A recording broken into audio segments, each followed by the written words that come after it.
Gilali, président de Gil Jadid. Merci, Monsieur Gilali, d'être avec nous.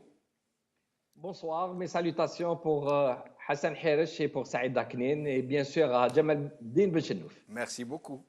Alors, Soufiane Gilali, vous êtes président de Gil Jadid, qui s'est distingué ces derniers temps pour avoir observé une franche distance d'avec le régime, qui ne participe plus à ces initiatives généralement cousues de fil blanc, hein, vous le savez bien. Donc, quel est votre regard sur ces mouvements sociaux qui sont en train de faire tache d'huile en ce moment et qui sont en train, un peu comme réveiller cette intelligentsia dont on n'entend plus parler ces dernières années? Absolument, c'est Jamaldine. Depuis maintenant pour ne pas dire de longues années, mais au moins de longs mois, on disait sur votre plateau que tôt ou tard on allait vers le mur et que ça allait clasher. Et je pense qu'on y arrive maintenant, que le mur est en face de nous et qu'on le voit très bien. On commençait à désespérer à un moment de cette société algérienne qui semblait léthargique, qui ne voulait pas bouger, qui semblait immobile, tétanisée. Mais en fin de compte, je crois que ça a travaillé de l'intérieur et qu'aujourd'hui, elle commence réellement à prendre en main son destin et son futur. Mais quand vous dites travailler de l'intérieur, excusez-moi, M. Gilel, de vous interrompre, parce que c'est intéressant cette piste que vous suggérez. Travailler de l'intérieur, ça veut dire qu'il y aurait des forces latentes qui étaient là, qu'on n'avait pas vues et qui étaient en train d'éveiller les consciences, de préparer des choses? Non, pas sous la forme que vous évoquez ou vous invoquez. Non, c'est plutôt une conscience qui s'est répandue.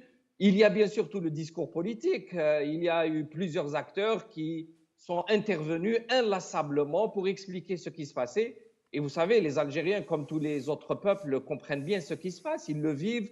Le marché à l'extérieur le parle, leurs relations professionnelles, ce qui se passe sur le terrain. Il y a eu d'année en année un certain nombre de conflits sociaux qui petit à petit ont conflué. Et aujourd'hui, on est devant cette situation intenable pour le pouvoir. Maintenant, juste une remarque par rapport à cette idée qui est véhiculée incessamment que les partis politiques sont complètement déconnectés de ces mouvements sociaux. Je dois là dire qu'il y a une part de vérité, que des partis politiques ne veulent pas s'impliquer, ne sont pas intéressés par ces mouvements parce qu'ils ne peuvent pas les contrôler et que, en fin de compte, ils participent d'un régime qui les arrange et donc ne veulent surtout pas que ça aille trop loin. Mais il y a aussi des acteurs qui ont tenté de faire jonction avec ces mouvements. Et là, je peux vous parler franchement et directement. À partir de 2015, Gil Jadid a participé à pratiquement tous les mouvements sociaux directement sur le terrain. On l'a fait pour le gaz de schiste. J'avais été à plusieurs reprises à Ain Saleh. Lorsque les mouvements sociaux étaient dans la rue, par exemple, ceux qui avaient simplement des contrats de courte durée, les contractuels avec le ministère de l'Éducation, on s'était joint à leur marche, etc.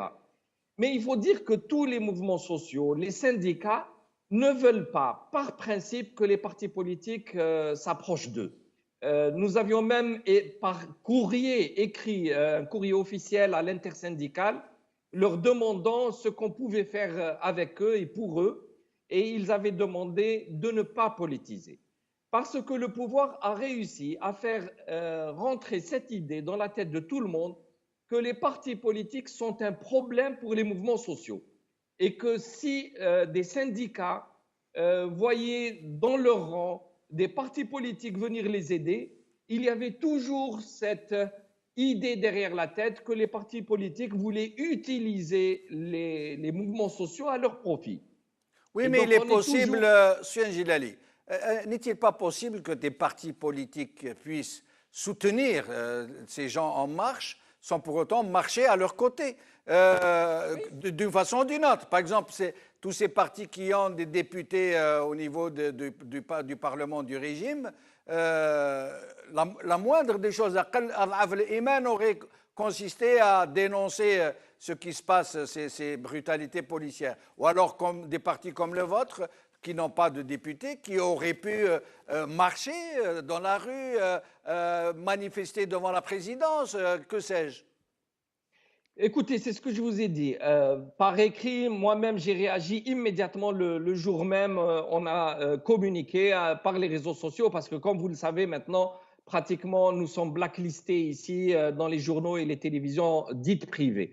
Mais sortir sur le terrain à leur côté, ça leur pose problème. Nous avions pris contact avec plusieurs d'entre eux.